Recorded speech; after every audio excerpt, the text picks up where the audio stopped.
Welcome back to the channel. Today, another Tesla. I want to talk to you guys a little bit about questions I get asked regarding the battery and the range, and should Tesla be concentrating on, new batteries. I don't think so. I think Tesla has enough things to do at the moment. I don't think putting focus on a bigger range or newer battery should be their priority. And the key reason I say this is because Tesla already has the 100 kilowatt hour battery. That's what I'm driving, Model S 100D, and I'm telling you, this car has been pretty much enough for everything and then some. The other thing that most people don't take into consideration is the fact that if you have a bigger battery, you're also going to take more time to charge. And if you take more time to charge, now people are going to be complaining about charging. And I am aware that the level 3 chargers is something that is going to be implemented eventually. I think until the new level 3 chargers are not implemented, there is no point going beyond the 100 kilowatt hour battery. Currently, it is anywhere between 40 minutes to an hour to charge a battery, depending obviously where you're at. I think with a bigger battery, you're gonna have a problem. You're gonna hear a lot more people complaining, well, charging just takes too long, which is kind of is gonna put us into like a full circle of what basically everybody talks about all the time with EVs. The 100 kilowatt hour battery is actually more than enough. I think the next level, the next generation of batteries, or the next level up from here, let's say 120, 150, whatever it may be, should only come in play once there have been enough level 3 chargers charging at a faster rate than what we are currently charging at. Now, I'm not saying that once they started rolling this out. I'm talking maybe a year to 2 years after a lot of the superchargers have already been, modified to be able to carry that much faster charge. Until then, I think the 100 kilowatt hour battery is more than enough. I, of course, would love to hear your opinion on it. This is my opinion. This is what I think. I've had the pleasure of driving this car quite long distances, and honestly, I have never found the range to be a problem with a 100 kilowatt hour battery.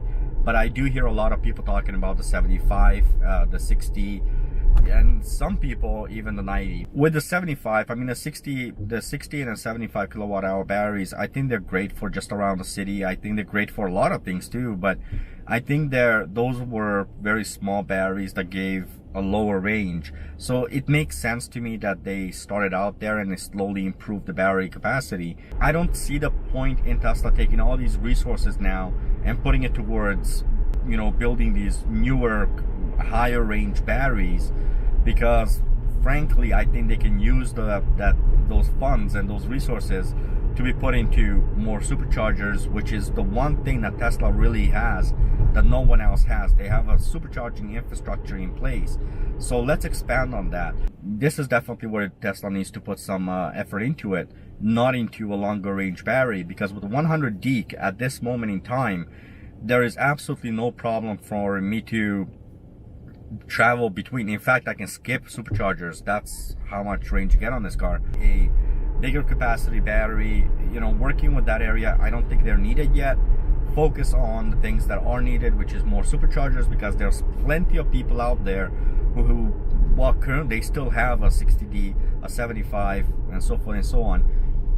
Those people cannot go from point A to point B the same way, right? When you're essentially looking at almost half of the capacity of what I have with a 60D compared to my 100, I'll tell you, I would not want to own a 60D battery. I really don't. I just don't think a 60 kilowatt hour battery, I would not be happy, especially on some of the trips I've taken. I don't even know if I would have made it in some cases from supercharger to supercharger. So, with the 100, I've been able to do everything and skip superchargers. So I think they already have the 100. Let the 100 be, continue going out ahead with the 100 kilowatt hour battery. I can see them if they would want to improve it by putting in the new batteries, the same ones that the Model 3 use. Okay, I can kind of see that. But again, I think at this point, Tesla needs to concentrate on working on really pushing out those supercharging networks, because those superchargers and that network really is the biggest thing that Tesla has that no one else even comes close to. It doesn't matter what BMW, Mercedes, or anyone else is going to create as far as their vehicles, because simply put, the infrastructure is not there. Even if BMW or even if another manufacturer comes out with a much better car than Tesla's cars, they still do not have an infrastructure in place to actually allow the consumer to use that car. At least not the same way that Tesla owners get to use their cars with the current supercharger network. Expanding this network and making sure that it really expands enough that people really have access to it all over the place. Canada, if I want to go to the East Coast, it's not going to be the easiest. I live on the West Coast, so if I want to go to the East Coast, it's not going to be the easiest thing in the world, that's for sure. Not impossible by all means, but I'm going to be wasting some time you know, finding level 2 chargers, or maybe Tesla destination chargers, but definitely no superchargers. So superchargers, basically the province next to me, I'm in British Columbia, Alberta has it, and then nothing. It basically stops, and yeah, that's a bummer. It's a real bad thing, because, well, I want to be able to travel more. It doesn't mean I can't. Build up your infrastructure, work on those areas first, because you don't need a bigger battery than a 100 kilowatt hour battery. Not at this moment. I think later on you will need it, but it's not the best place to put the limited funds that Tesla has at this moment. So that's my piece. You guys can let me know what you think. That's what I have to say. Look forward to the next video. As always, thank you very much for taking the time to watch these videos. I truly, again, from the bottom of my heart, I appreciate the time it takes you guys to listen to me talk, and well, look at my bald head. So I appreciate you. Thank you very much. Till the next video, I'm gonna put my signal on and turn. There we go. Till the next video, have yourselves a wonderful day. Drive safe. Bye.